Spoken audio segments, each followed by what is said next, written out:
천지를 만드신 하나님 아버지를 내가 믿사오며 그 외아들 우리 주 예수 그리스도를 믿사오니 이는 성령으로 잉태하사 동정녀 마리아에게 나시고 본디오 빌라도에게 고난을 받으사 십자가에 못 박혀 죽으시고 장사한 지 사흘 만에 죽은 자 가운데서 다시 살아나시며 하늘에 오르사 전능하신 하나님 우편에 앉아 계시다가 저리로서 손자와 죽은 자를 심판하러 오시리라.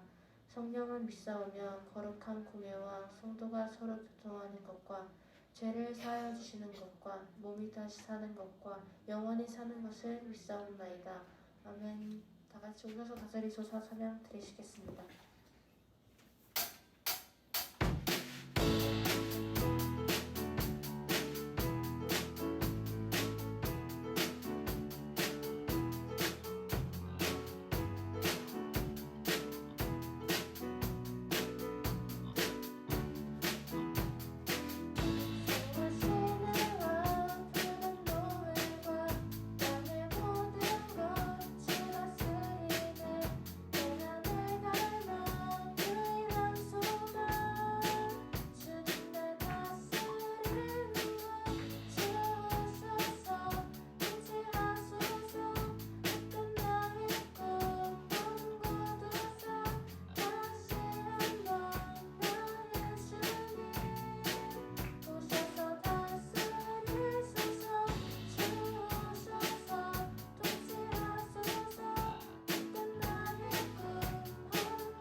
다같이 원하고 바라고 기도합니다. 찬양 드리시겠습니다.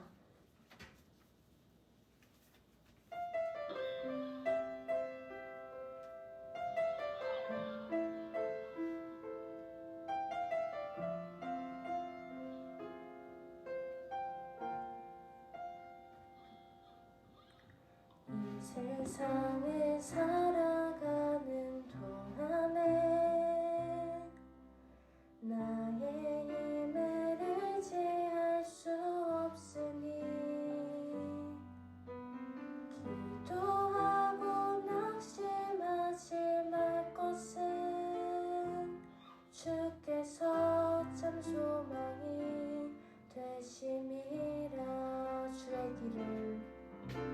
주의 길을 걸어가는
선생님 나오셔서 기도드리시겠습니다.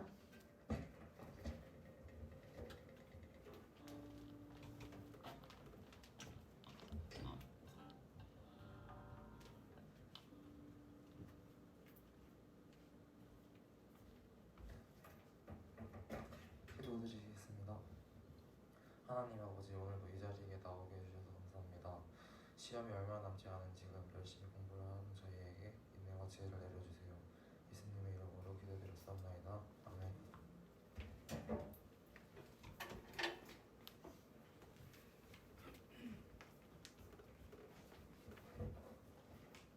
하나님 말씀 함께 보겠습니다. 누가복음 5장 1절에서 11절.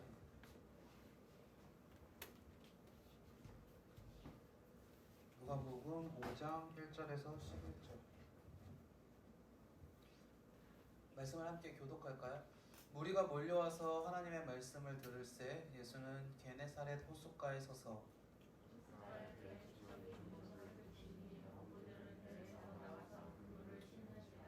예수께서 한 배에 오르시니 그 배는 시몬의 배라. 육지에서 조금 떼기를 청하시고 앉으사 배에서 무리를 가르치시더니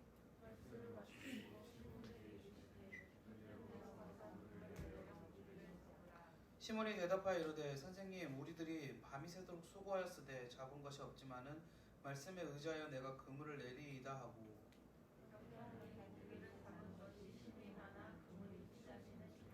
이에 다른 배에 있는 동무들이 손짓하여 와서 도와달라 하니 그들이 와서 두 배를 치움에 잠기게 되었더라.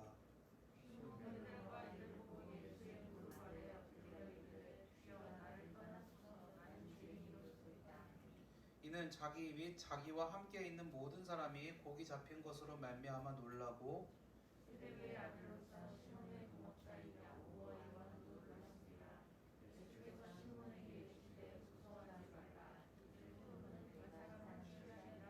함께 봉독합니다. 그들이 배들을 육지에 대고 모든 것을 버려두고 예수를 따르니라. 아멘. 여러분들은 어떤 좋아하는 단어가 있으세요? 어떤 단어를 좋아하세요? 단어.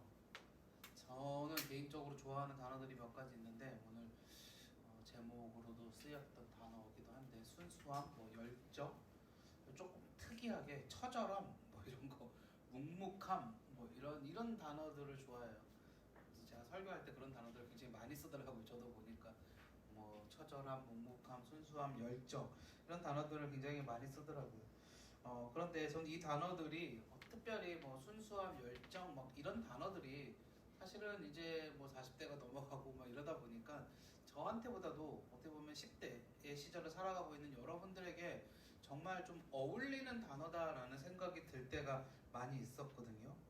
순수한 열정을 가지고 뜨거운 가슴으로 무언가를 도전하고 그 일들을 사랑하면서 때로는 좀 끈질기게, 좀 처절하게, 또 때로는 묵묵하게 그 모든 일들을 감당하는, 결과가 보이지 않더라도 묵묵하게 나아가고 도전하는 그런 특권이 10대들한테 그리고 20대 청년들한테 있지 않나라는 생각을 해봤을 때, 그럴 때 필요한 것이 순수함이고 열정이고 처절함이고 또 묵묵한 성실함이고 이런 것들을 생각해 봤을 때 여러분들한테 참 어울리는 단어들이 아닌가라는 생각을 해보게 됩니다. 그런데 성경 속에서도요, 우리가 지금 계속해서 인물들을 보고 있잖아요. 근데 이 인물들 중에서 오늘 이 단어들이 정말 잘 어울리는 인물이 한 명 있어요. 그 인물은 오늘은 성경에 우리가 15번째 인물을 보고 있는데 신약으로는 7번째 인물, 오늘은 바로 베드로입니다. 베드로, 그 유명한 베드로, 예수님의 가장 수제자, 예수님의 가장 아꼈던 제자라고 불리는 베드로. 오늘은 말씀 제목으로 주를 향한 순수함과 열정이 필요합니다 라는 제목으로 베드로에 관해서 함께 좀 살펴봤으면 좋겠어요. 앞서 말씀드렸지만 베드로는요, 제가 보기에는 그런 것 같아요. 순수함과 열정이 가득 찼던 사람인 것 같아요, 그의 인생에 있어서. 그런데 이 성경 속에서 어떠한 모습이 그러한 순수함과 열정을 보여주는지 먼저 이 성경의 근거를 봐야겠죠. 그게 오늘 본문의 말씀이거든요. 오늘 본문은 예수님께서 제자들을 부르시는 장면이라고 아주 간략하게 이야기할 수 있을 것 같은데 여기에 한 가지 사건이 있죠. 예수님께서 게네사렛 호숫가에서 말씀을 전하시는데 사람들이 많이 모였어요.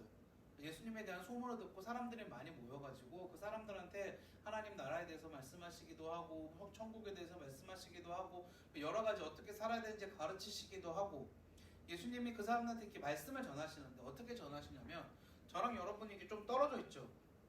우리 공간이 이렇게 떨어져 있죠. 예수님은 그 사람들과 그러니까 공간이 약간 떨어져야지 더 이렇게 말을 전하기가 편하거든요. 그래서 공간을 떨어뜨리는데 어떻게 떨어뜨리시냐면 배를 타세요. 호숫가니까. 배를 타고 조금 떨어져서 나가세요. 그리고 그 배 위에 서서 그 물가에 앉아있는 사람들을 향하여서 예수님의 말씀을 막 전하시는 거예요. 그게 오늘의 그 상황입니다. 그리고 그 전하신 말씀이 끝나고 나서 그런데 그 타고 계셨던 배가 누구의 배였냐면 오늘의 주인공인 베드로의 배였죠.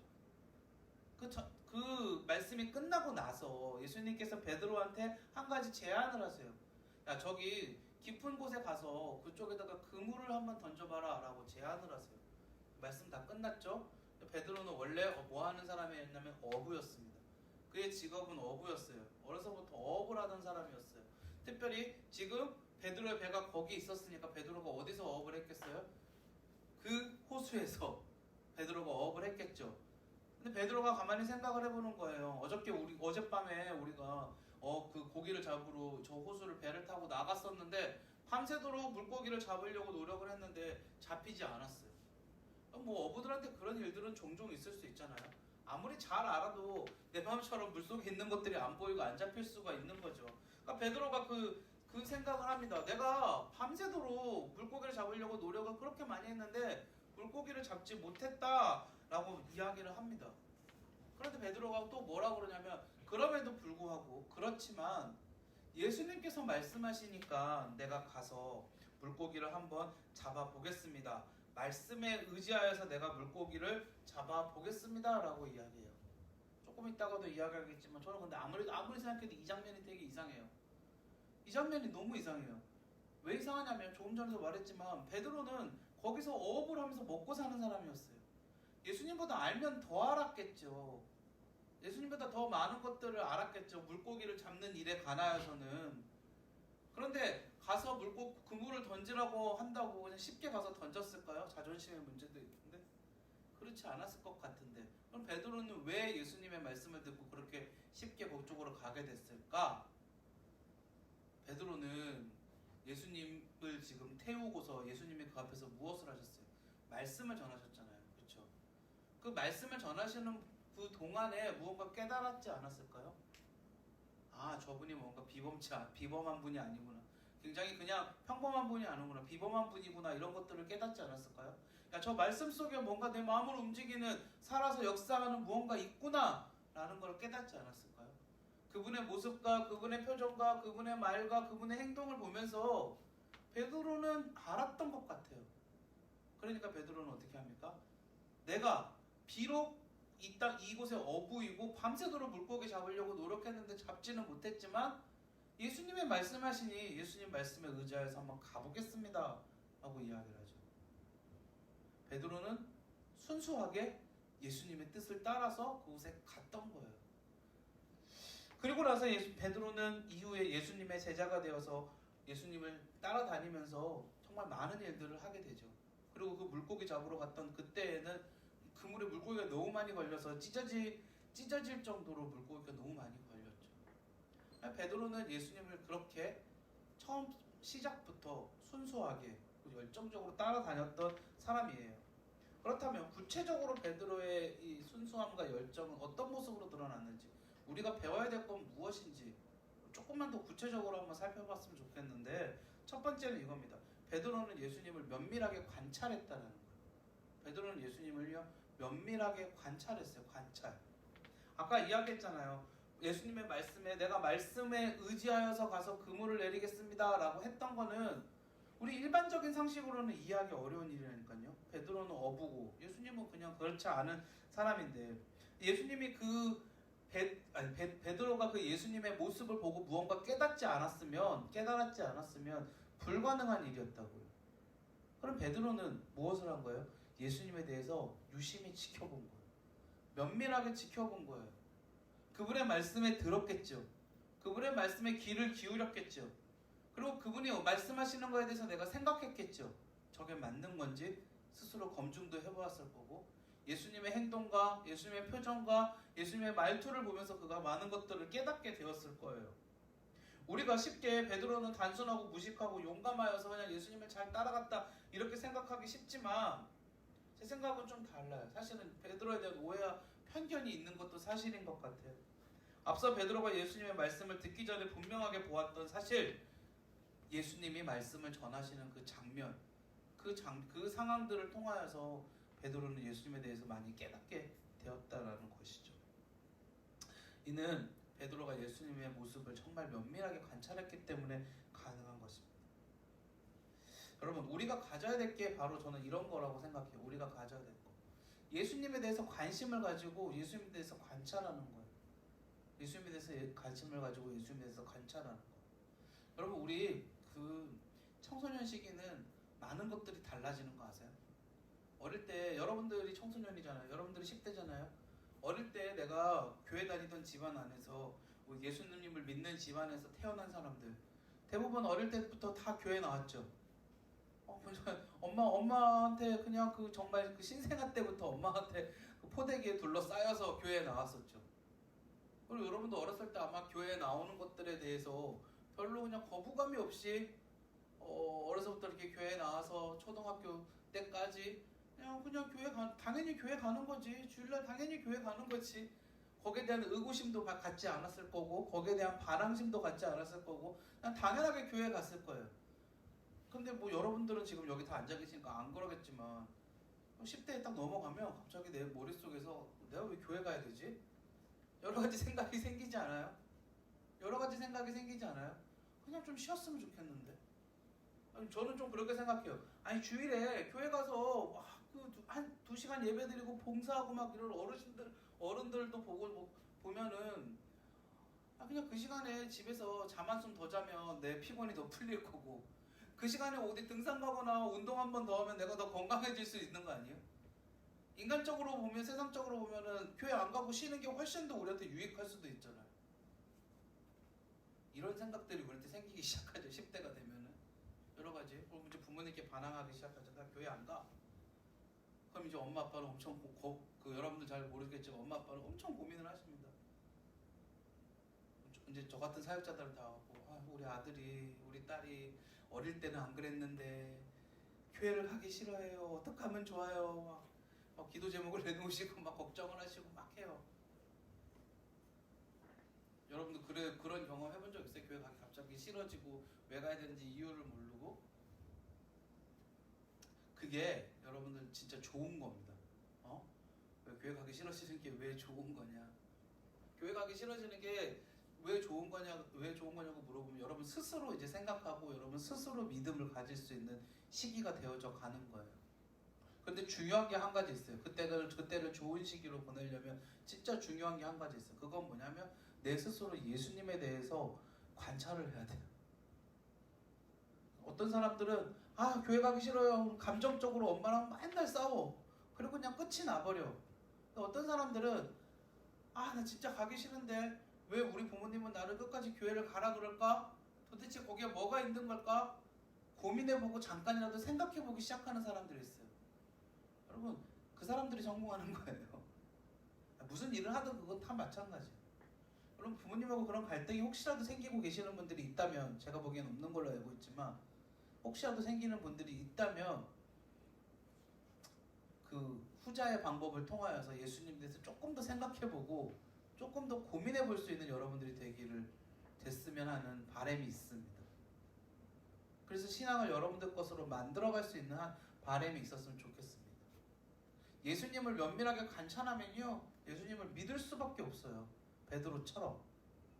우리가 베드로에게 있어서 순수함과 열정으로 배워야 될 건 뭐냐면 예수님을 바라보고 예수님을 관찰하는 거예요.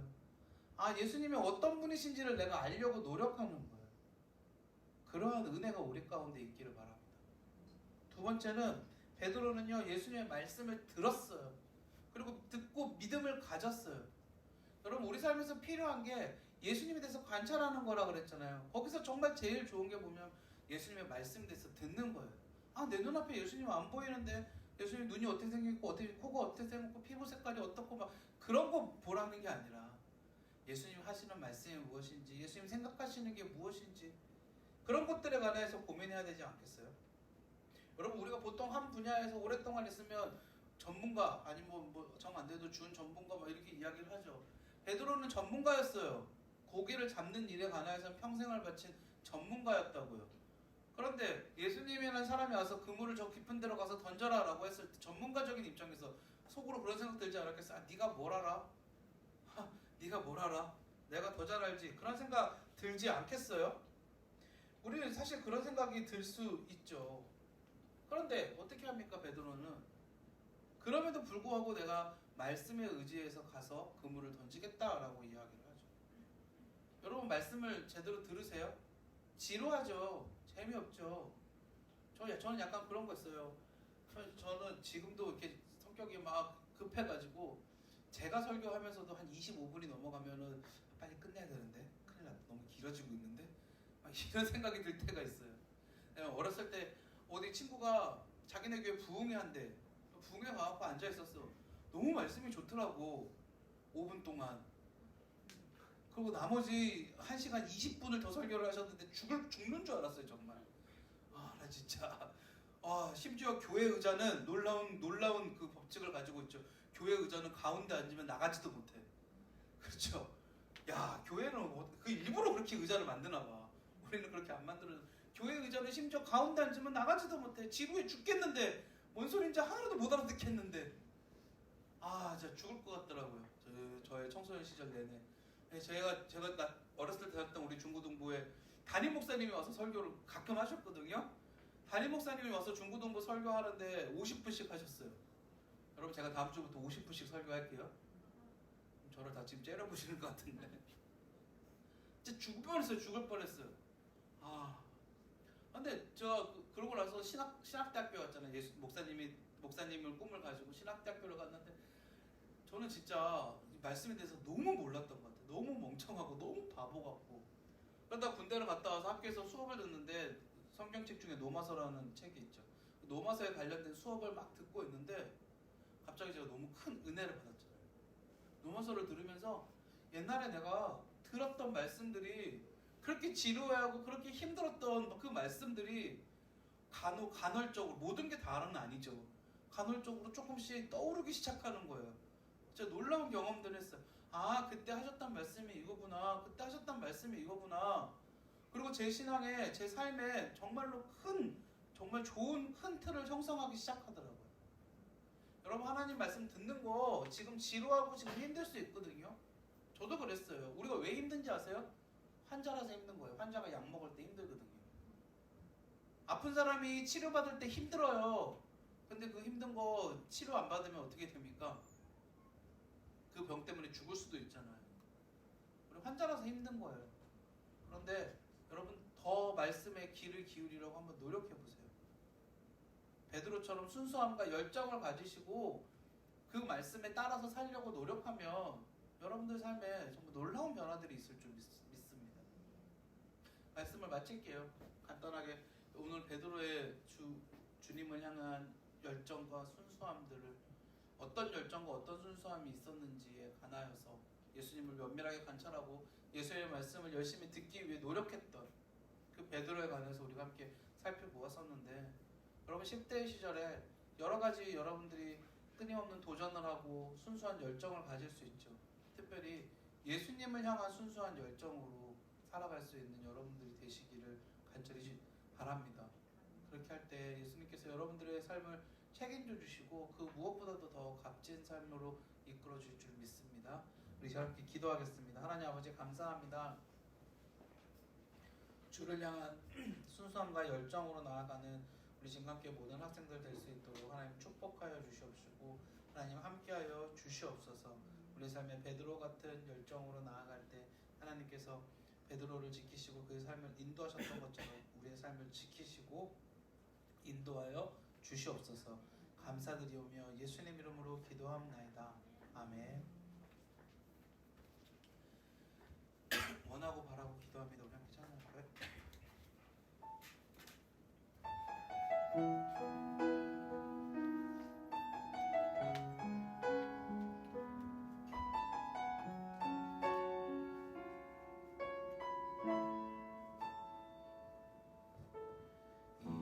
세상을 살아가는 동안에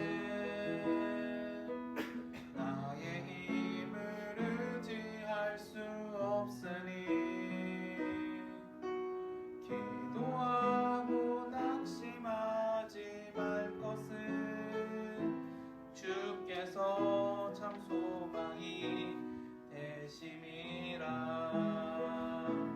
하나님의 꿈이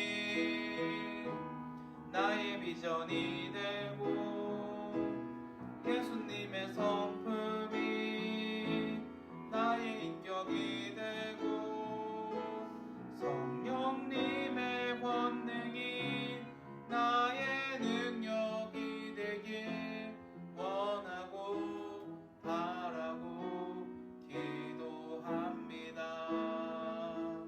하나님 아버지 감사합니다. 오늘 예배 가운데 말씀 가운데 함께 하신 주님을 찬송합니다. 우리가 베드로처럼 우리의 삶을 주님 앞에 순수함과 열정으로 드릴 수 있도록 도와주시옵소서. 오늘 이 시간 예물 드렸습니다. 부족한 손이 있고 작은 손이지만 하나님께 정성으로 드려진 예물 위에 하나님께서 축복하여 주시옵시고 쓰여지는 모든 곳곳이 하나님의 은혜가 전파되는 곳이 될 수 있도록 주여 도와주시옵소서. 우리 친구들 한 주간 살아가는 동안에 늘 하나님께서 함께하여 주시옵시고 특별히 고3들 날씨도 더워지고 지치고 힘들고 또 앞이 막막해 보이고 어떻게 가야 될지도 어려워지는 순간들이 올 수 있습니다. 그러나 하나님께서 그때마다 하나님 은혜를 허락하여 주시옵시고 체력을 허락하여 주시옵시고 지혜를 허락하여 주셔서 주님과 함께 이 시간들을 잘 이겨내며 주님이 원하시는 길로 갈 수 있도록 도와주시옵소서. 우리 친구들도 이제 기말고사를 앞두고 있습니다. 하나님께서 함께하여 주시옵시고 공부할 때에도 지혜를 허락하여 주시옵시고 배운 것을 통하여 하나님께 더욱더 높은 영광 올려드릴 수 있도록 도와주시옵소서. 선생님들의 삶을 지키고 보호하시며 더운 날씨가 이제 계속되어질 텐데 그 가운데서도 하나님 건강함으로 지켜 주시옵시고 생업 가운데에도 복의 복을 더하여 주시옵소서. 한 주간 살아가는 우리 친구들 모두에게 하나님의 은혜를 더하시며 하나님 이제 여름 수련회를 또한 준비하고 있습니다. 그 모든 과정을 하나님께서 인도하여 주실 줄 믿습니다. 하나님께 모든 것을 맡기며 나아가는 우리 진광교회 학생들 될 수 있도록 학생부 될 수 있도록 하나님 크신 은총 베풀어 주시옵소서. 감사드리오며 모든 말씀 예수님 은혜로 이름으로 기도드리옵나이다. 아멘. 하늘에 계신 우리 아버지여 이름이 거룩히 여김을 받으시오며 나라에 임하시며 뜻이 하늘에서 이룬 것 같이 땅에서도 이루어지이다. 오늘 우리에게 일용할 양식을 주시옵고 우리가 우리에게 죄 지은 자를 사하여 준 것 같이 우리 죄를 사하여 주시옵고 우리를 시험에 들게 하지 마시옵고 다만 악에서 구하시옵소서. 나라와 권세와 영광이 아버지께 영원히 있사옵나이다. 아멘. 광고 따로 없으시죠? 다음 주에는 우리 수련회 관련된 사항들을 여러분들께 한번 좀 1차적으로 소개해드리고 여러분들 시험 기간 피해서 이제 모임을 계속해서 가지려고 하니까 다음 주에는 그런 게 있습니다. 그냥 알고 계시고요. 반별 모임 하겠습니다.